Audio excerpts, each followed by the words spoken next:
In some ways, this picture is a bit of a return to form, not so much in the gear that I used or anything special about the photo, but this is literally in my own backyard. And I have spoken and written many times on Weekly 50 over the years about how you don't have to go very far. You don't have to spend a lot of money or time or effort to get great photos.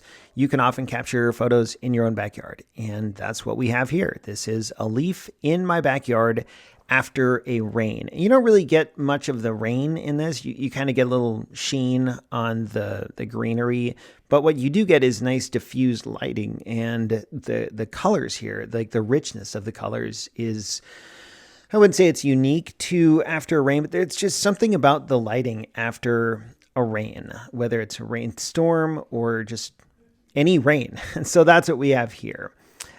I shot this with my trusty D750 and 105 millimeter macro lens. There's, in some ways there's not a lot to say about it. It's like it's a super basic photo. Clear subject, a little foreground, a little background. It's not complicated, doesn't reinvent the wheel.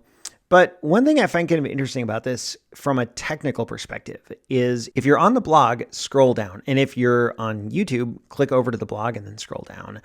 This is a good example of one of the few AI tools I use regularly. Now, it seems like you can't throw a rock without hitting something AI related lately. And I don't use AI to construct anything in my photos. I don't do AI, I stay away from AI, except for a few limited instances. And this is an example of one. This photo, the original, was taken at ISO 2200, which on my D750, it's a full frame camera. It's 10 years old, but it's still really good. It has good image quality, even compared to a lot of cameras today.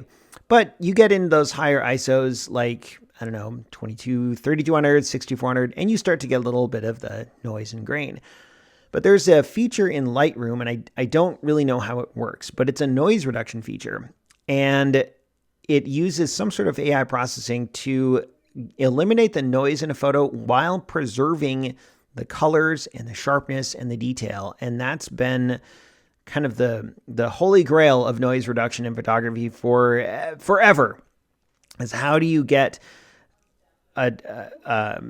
how do you reduce the noise in, say, a digital photo while maintaining the detail? Now, it's not perfect, but it's really good. And if you go to the blog and scroll down, you'll see an example of the before and after of the noise reduction in this photo. Now, it's not generating a leaf out of nothing. It's not doing like what you would normally expect with AI. It's using some sort of algorithm to reduce the noise and keep the colors and keep the detail. And I've been using it more. It takes like a long time to do. You're going to wait like a minute to do it on any given photo. But for Weekly 50, it's been great. And I used it here, and I am comfortable using it in other situations as well. And yeah, most of the time I talk about the art and the photography elements in my Weekly 50 photos. Here I'm just talking about an AI noise reduction tool, but it's something that I use and I find helpful, and just thought I'd mention it.